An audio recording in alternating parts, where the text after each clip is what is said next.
A world without music would be like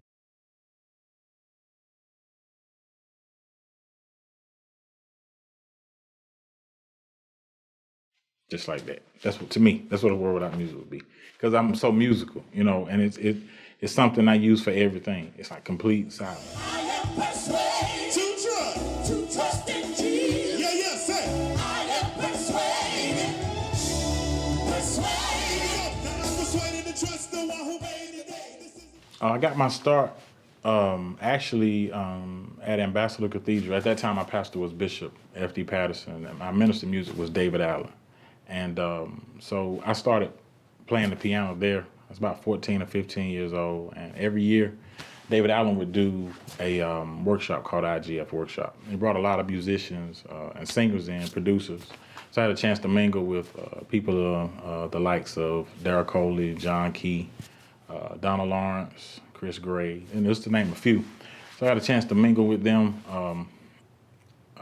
hear their mindset on how you do things, the way you carry yourself, not just in music, but in ministry. There's so much going on in the world and life. And I was just having this conversation with a friend of mine last week.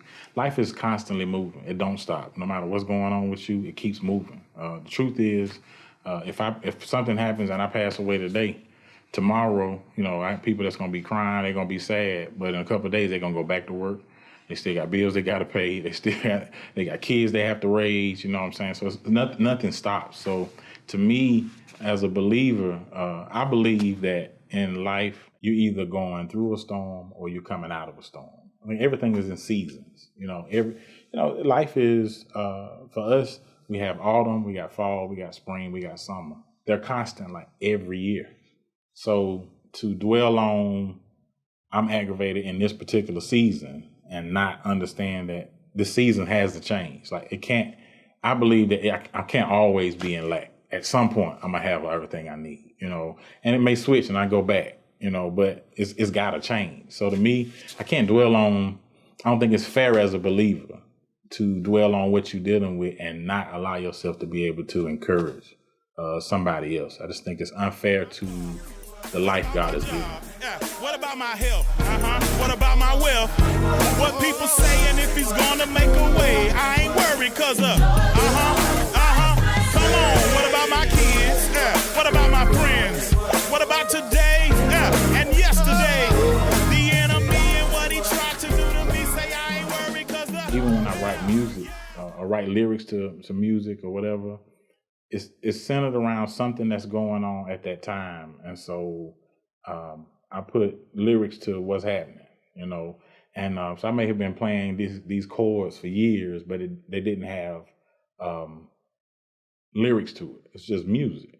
And then something would happen, even when I wrote I Ain't Worried at the time, it was something really serious going on in my life, financially, as far as my health of my family and not having a job. There's a lot happening. But I was sitting on the organ at the time thinking about it. So offerings going on at church, and I'm up there saying, what about my car? I ain't worried. I'm actually saying that to myself. So I started playing some chords, and chords I had been playing for a while, at least a pattern I was playing, and it went together. I hadn't put the whole song together yet, but I knew I had something I was thinking about. So to me, music is life. I think, God is music, to me. I really believe that God is music. For us to be able to express how we feel about God, it's such a gift to be able to express how you feel about God through music. Things he's done for you, you're able to express it through music. To me, there are things that music can say to people that just simple words wouldn't do. I'm a lover of music in general. So I listen to more than just gospel music. I love music in general. I'm 41, so I'm raised in the hip hop age, like it was first getting going. So I like hip hop, So certainly the chant that you may have like in hip hop is a part of the music that I do. But I still like old school. I like old school where there's no organ, there's no piano, it's just wood floor. And the old man starts up a song and the whole congregation get it. And, I love that.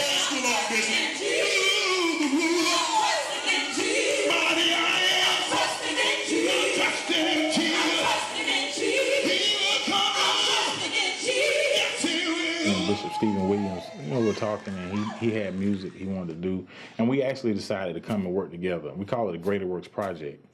And as two different artists coming together, we do a live recording together. Now, out of that, he would have his own EP.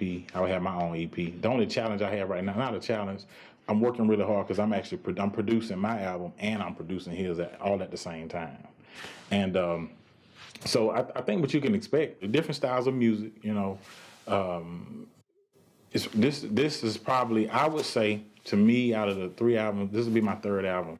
This one is I'm probably the most confident about. There isn't a song on this one I don't think gonna work. I think sometimes you do an album and you like, I got 10, but these 3 probably gonna, For me on this one, I'm totally confident about either one. I let people listen to a couple of them, and nobody says, well, I like this one the best. So it's like certain ones say everybody always pick this one, so for the most part. But for this one, I think is going to make a major impact, not just because of the style of music, different styles I'm using.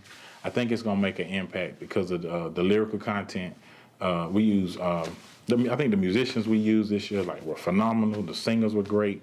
But I think we had the whole package. You got great singers, you got great musicians, we got great technicians, you got great songs, and I thought me and Bishop Steve Williams did a good job of presenting, and God was certainly in it. You can't go wrong with unity. The Bible makes that clear. So this album, this is the most excited I've ever been about an album. Really excited. It took a while for me to see what you see, and you waited patiently for my past to set me free. And so I honor you. I dip my